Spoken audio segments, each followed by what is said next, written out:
रात्रि हो चुकी थी और श्री राम का रथ वन की ओर बढ़ा चला जा रहा था।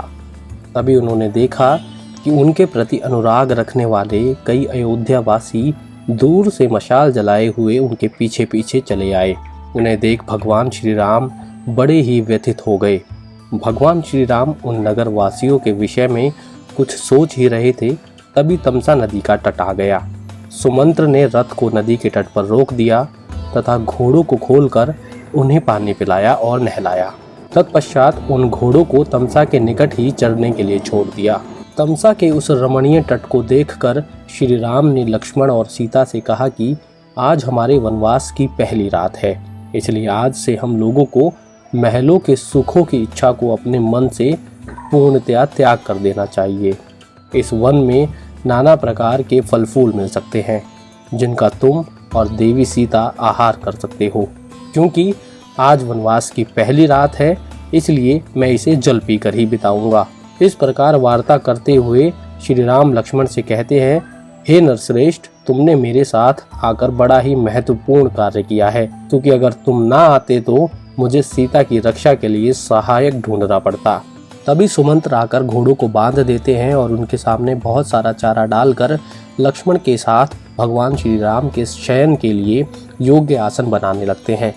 तब श्री राम के पीछे आने वाले सभी अयोध्यावासी भी भगवान श्री राम के पीछे पहुंच जाते हैं तथा विलाप करते हुए भगवान श्री राम से विनती करने लगते हैं कि वह देवी सीता और लक्ष्मण सहित अयोध्या वापस चलें। भगवान श्री राम उन सभी नगरवासियों को समझाते हुए कहते हैं कि वे सभी नगर को वापस चले जाएं, परंतु कोई भी वापस जाने को तैयार नहीं होता है और सब यही हट करके बैठ जाते हैं कि अगर वह अयोध्या वापस नहीं चलेंगे तो वह सभी लोग भी उनके साथ वन गमन करेंगे। बहुत समझाने के बाद भी जब पुरवासी भगवान श्री राम की बात नहीं मानते हैं, तब भगवान श्री राम उन सभी नगरवासियों को तमसा नदी के तट पर ही वृक्षों के नीचे ठहरने की अनुमति देते हैं, जिससे सभी लोग वहां के वृक्षों के नीचे आसन लगाकर सो जाते हैं। सुमंत्र और लक्ष्मण ने भगवान श्री राम और सीता के लिए पत्तों की सैया तैयार की थी। इस कारण भगवान श्री राम देवी सीता के साथ उस पर सो गए थे। भगवान श्री राम के सो जाने के बाद लक्ष्मण सुमंत्र के साथ भगवान श्री राम के नाना प्रकारों के गुणों का वर्णन करते हैं।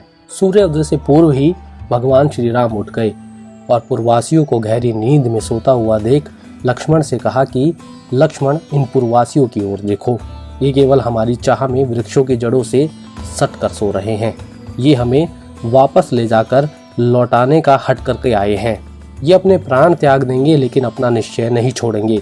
इसलिए जब तक यह सो रहे हैं, हम तब तक रथ पर सवार होकर शीघ्रतापूर्वक यहाँ से चले जाएं, क्योंकि यह सभी हमारे कारण ही इस कष्ट को भोग रहे हैं।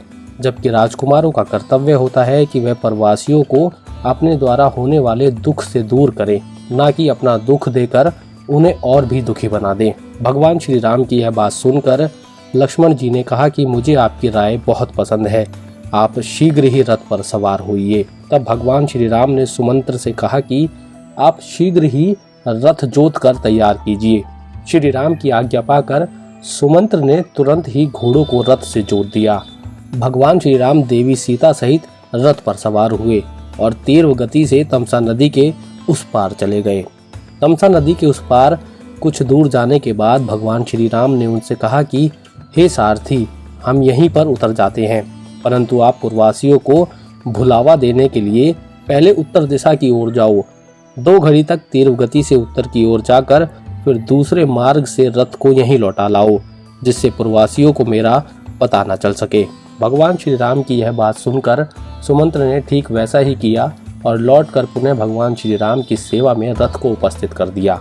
तब भगवान श्री राम देवी सीता और लक्ष्मण सहित रथ पर सवार हुए और रथ को उस पथ पर आगे बढ़ा दिया जिससे तपोवन में पहुंचा जा सकता था। इधर रात बीतने पर जब सवेरा हुआ तब अयोध्यावासी मनुष्य श्री राम को अपने पास न देखकर शोक से व्याकुल हो गए और श्री राम को इधर उधर भाग भाग कर खोजने लगे, परंतु उन प्रवासियों को श्री राम कहाँ गए ऐसा बताने वाला कोई चिन्ह तक नहीं दिखाई दिया। भगवान श्री राम से बिल्व होकर वह पुरवासी अत्यंत ही दीन हो गए। उनके मुख पर वेदना स्पष्ट दिखाई देती थी। वे सब भी विलाप करते हुए ये कहने लगे, हमारी उस निंद्रा को धिक्कार है जिससे अचेत हो जाने के कारण हम अपने भगवान श्री राम से वंचित हो गए।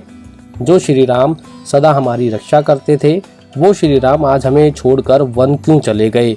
यदि हमसे कोई श्री राम का वृतांत पूछेगा तो हम उसे क्या उत्तर देंगे? इस तरह विलाप करते हुए वह पुरवासी आपस में विलाप करते हैं कि भगवान श्री राम से बिछड़कर हम अयोध्यापुरी को कैसे जाएंगे। फिर सभी लोग जैसे भगवान श्री राम के रथ के निशान को देखकर उनके पीछे आए थे, उसी रथ के निशान को देखकर अयोध्या की तरफ लौट चले गए। उन्होंने अयोध्या पहुंचकर देखा कि भगवान श्री राम से रहित अयोध्या नगरी शोभाहीन हो गई थी। राम